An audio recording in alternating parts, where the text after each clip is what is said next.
All right, cruising along. We're talking UCLA women's hoops. All right, because this is a team we're super excited to see in action. And seemingly very late into the offseason, there has been an additional piece to the non-conference schedule. Now, it could be a lot mixed in. UCLA is going to now face just about a lot of their old friends they said goodbye to this past offseason. And what we're talking about is UCLA's second trip for Corey Close and company to go to Vegas. The first one will be where they play, I think they play Texas, and then if they win, they could potentially play either Duke or South Carolina. I'm hoping so desperately that the UCLA women get to play South Carolina in a winners matchup. The women, their second trip is early in the season, mid-November. They play North Carolina on a Thursday and South Florida on a Saturday. Quick thoughts for you, Chris, about that late development, it seems like, and the thought of a North Carolina or South Florida matchup. Well, Coach Close wants to add some games. Experience, giving her crew with new players that she needs to incorporate more opportunity to develop, bond, and build chemistry. But on the bigger picture, I think Coach Close had a little something up her sleeve with this one. Now, I don't know the background. I don't know the particulars, but it's quite interesting that North Carolina, now that we play them, it will make it all the players. So every single transfer from last season, from Janiah Barker, Londynn Jones, Arna Salo, Zayna Saka-Newman, Kendall Dudley, and Avery Kane, we literally, UCLA women's basketball will play every single transfer at some point in the 25-26 season. I love this type of stuff. It's very rare that you will ever see something like this. This is like almost a once-in-a-lifetime type of college basketball occurrence where 6 players that transferred from one school are now on the docket for next season. But also, it makes the matchups a lot more compelling. It makes the fan engagement, fan interest that much higher. And it could serve as a litmus test for your team's culture. Coach Close has always talked about, when the ladies did leave, about UCLA's culture and the right fits into the culture. And so if we're able to go into these games and blast the other teams, Michigan, Oregon, and all these other teams, then it shows that, hey, you ran from the culture. You went to the wrong culture. But I think that Coach Close, at the end of the day, is trying to make the best schedule that she possibly can to prepare her team the best way that she can for postseason play. We know what the throes of the Big Ten look like. We ran through it last season. We know what the non-conference season looks like. We ran through it last season. The questions remain with UCLA this season in particular, to be a Final Four championship level squad, is, are you going to be able to play different styles when the styles dictate it? We saw that against UConn last year. That style of play gave them trouble, whereas we hadn't seen too many styles of play give them trouble the entire season. So I think Coach Close is scheduling this game, the WBCA Challenge in Las Vegas, to prepare her team for different styles they may face in the postseason.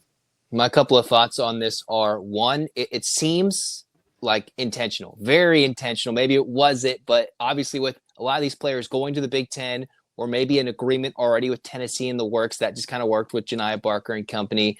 But for UCLA in these games, think about it. You're bringing in 6 different opponents, some non-conference, some in the conference, where they already know what you do. Obviously, each year, each team is different, but you bring in the chippiness. I remember, wasn't that game against Oregon last year very chippy? I think they got a tech, but there's Lauren Betts, if I'm remembering that correctly. Probably forgotten because that was on the Super Bowl Sunday early afternoon, and it might have been hidden deep in the Big Ten Network Plus, like it shouldn't be. But like, there is chippiness, and it almost brings in, hey, you're going to play the same teams you're battling for a championship, or the same few teams you played last few years, whether it's been, you're going to run into an LSU, you're probably going to run into South Carolina, UConn, you're going to have to get through USC if Juju is healthy. And it's almost like, how do you fare when it gets tough and when people know what's coming at you? And that's what was most impressive about UCLA's season last year, is outside of the Final Four run, the culmination came when they beat USC in the Big Ten tournament a week after getting blasted at home, after 2 L's.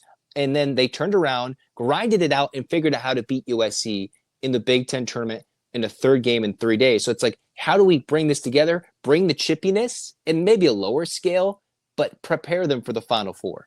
Absolutely. And it raises the stakes, right? These games, you're going to go play Indiana in February, or a trip to Ann Arbor, whenever they go there. These games are going to mean a lot more to the young ladies. I mean, it's going to be a big deal. And so you'll find throughout the course of this entire season, UCLA women's basketball is going to be up for games and up for matchups. I mean, you're starting off with Barker and Arnasalo, right? So it's like, man, we're up for these games. Texas, we're up. South Carolina or Duke, we're going to be up.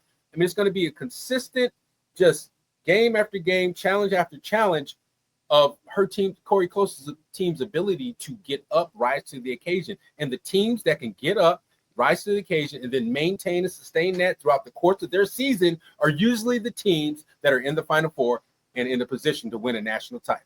And that's where Corey Close usually, to that point, talks about the standard, and where a team is usually frustrated. You'll see her, we won by 15, but it was below our standard. And she gets really, really peeved. She gets so peeved. And to you know, the naked eye, you just are like, oh, they won by 15 though. They still won. But then you could also see, especially being in a new conference, it's like, are they really going to get bumping for like Illinois? You know, it's not the same Illinois crowd that's heckling Sky Clark, whether that's right or wrong on the men's side, right? Like how loud that was. On the women's side, it's like they were so deep in these rivalries with the Stanfords, all these other teams that they're losing, the Arizonas. That was top tier competition game in and game out. The Big Ten isn't as deep, but now you have all these extra wrinkles in it with the players transferring out. It's fun. Yeah, and last thing on that, to your point, man, in this UCLA, USC came from the Pac-12, the premier conference for women's basketball in college in America. I mean, the Pac-12 had 2 years ago 5 Elite Eight teams or 4 Elite Eight teams, something sick. So, and Coach Close said it when I interviewed for my podcast about a year ago. You know, I asked her, I said, Coach, you know, how are you preparing your team for, you know, the physicality of the Big Ten and this and that? And she reminded me, she said, hey, man, we came from the Pac-12. So we're confident that, you know, our style of play can compete in any conference in America, which is her way of saying, like, please, okay, we are ready for Freddie. And I love that she's scheduling Arnasalo, North Carolina. I mean, high-level programs with pedigree, Tennessee. I mean, these are just big-time games that it seems like that you would like to see, Zach, the men kind of schedule these marquee-type absolutely early in the season. I know. And so it brings a level of excitement, and I think that she's doing it the right way on the women's basketball side. And it's fun, especially that Tennessee comes to Pauley Pavilion, right? And if you follow the team for the last year, you saw Janiah Barker, whether you enjoyed her play or didn't enjoy her play, you know it's going to be an emotional game. And Tennessee was the last team to beat UConn, who then smoked everybody en route to a championship. So if you put all those things together, that'll be a spicy matchup to put UCLA to scale. Really spicy. And the history of Tennessee should still draw a crowd. But here's the fun question to wrap this one up. Who do you think UCLA is going to miss most in the transfer portal? The easy answer could be Janiah, but will they really miss her outburst? Will they really miss coming off the bench? Will they really miss all those things? Who do you think they actually miss? Or will you go with Janiah Barker? I think that'll be the most fun non-conference and rematch and reunion, but I'm not sure if she'll be the one they miss the most considering what they brought in.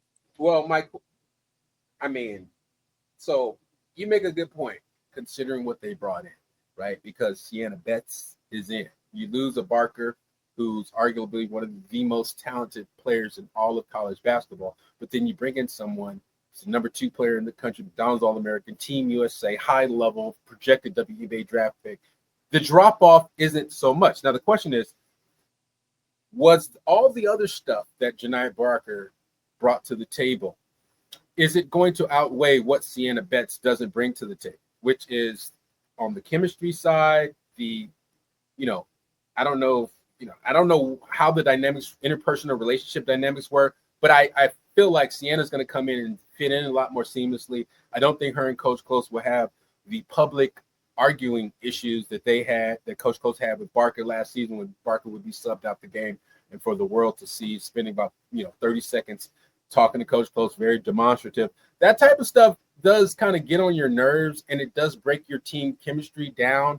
It compromises your authority as a coach at times, because as a coach, you try to treat everybody the same, or you might not treat everybody the same, but you try to operate with, like the blind scales, you know what I mean? I forgot what that's called, but it's like you're a judge. You're not judging anybody based on anything other than what they're bringing to the table and how they represent the culture that you have established.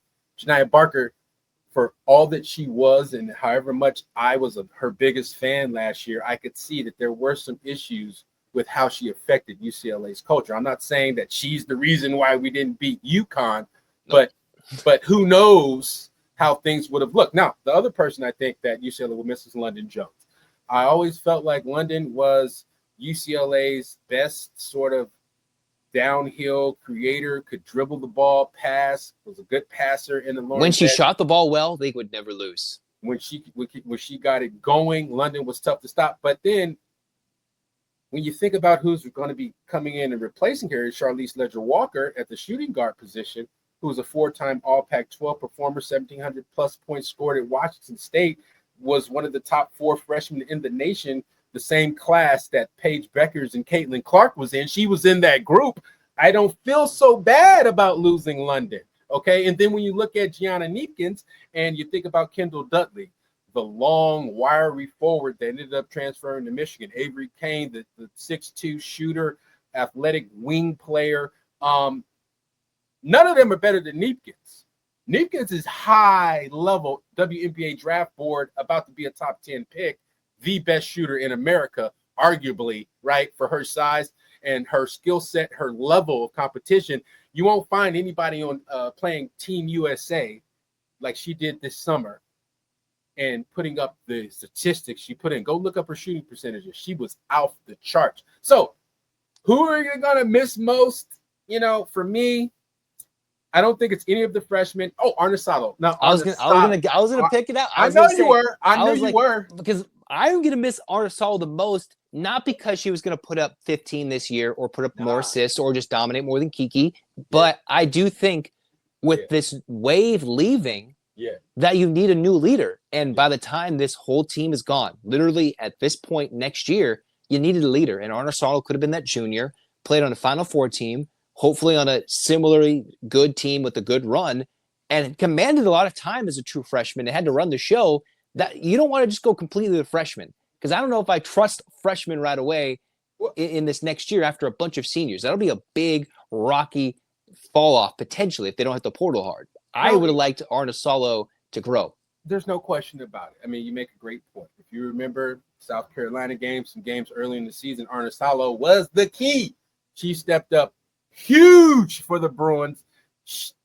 That's an excellent point about Elena, because she just provided that relief at the guard spot, provided a lot of poise and a lot of moxie that belied her freshman year status. She played like a seasoned vet. Her pace, her ability to see the floor, and then just the control of the game, the calming down of things. You felt comfortable when Elena had the rock out top, and she was not a prisoner, or she did not get bullied by the moment. So it didn't matter who.